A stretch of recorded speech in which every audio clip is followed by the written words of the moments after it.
ನಿರ್ವಹಣೆ ಇಲ್ಲದ ವಿಪತ್ತು ಸಭೆ. ಹೌದು, ಗದಗ ಜಿಲ್ಲೆಯ ಶಿರಹಟ್ಟಿ ಪಟ್ಟಣದ ತಾಲೂಕು ಪಂಚಾಯತ್ ಸಾಮರ್ಥ್ಯ ಸೌಧದಲ್ಲಿ ವಿಪತ್ತು ನಿರ್ವಹಣಾ ಸಭೆ ಕರೆಯಲಾಗಿತ್ತು. ಸಭೆಯ ಅಧ್ಯಕ್ಷರಾದ ಡಾಕ್ಟರ್ ಚಂದ್ರು ಲಮಾಣಿಯವರು 2.5 ಗಂಟೆ ತಡವಾಗಿ ಬಂದಾಗ ವಿಪತ್ತು ಪರಿಹಾರ ಆಗಲು ಹೇಗೆ ಸಾಧ್ಯ ಎನ್ನುವ ಚರ್ಚೆ ನಡೆಯುತ್ತಿದೆ.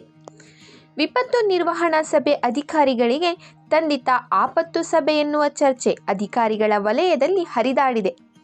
ಶಿರಹಟ್ಟಿ ಮತಕ್ಷೇತ್ರದ ಶಾಸಕ ಡಾಕ್ಟರ್ ಚಂದ್ರು ಲಮಾಣಿಯವರು ಇಂದು ನಿಗದಿಪಡಿಸಿದ ಸಮಯಕ್ಕೆ ಬಾರದೆ 2.5 ಗಂಟೆ ತಡವಾಗಿ ಬಂದಿದ್ದಾರೆ ಎನ್ನಲಾಗಿದೆ.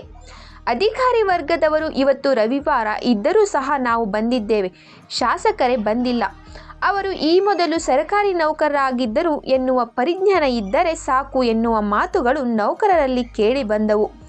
ನಮಗೂ ಹೆಂಡರು ಮಕ್ಕಳು ಇದ್ದಾರೆ ರೀ, ನಮ್ಮ ಕುಟುಂಬದ ಜೊತೆ ಕಾಲ ಕಳೆಯುವ ಸಮಯಕ್ಕೆ ತೊಂದರೆ ಕೊಟ್ಟಿದ್ದಾರೆ ಎನ್ನುವ ಅಭಿಪ್ರಾಯಗಳು ಬರುತ್ತಿವೆ. ವರದಿ ಪ್ರದೀಪ್ ಗೊಡಚಪ್ನವರ್.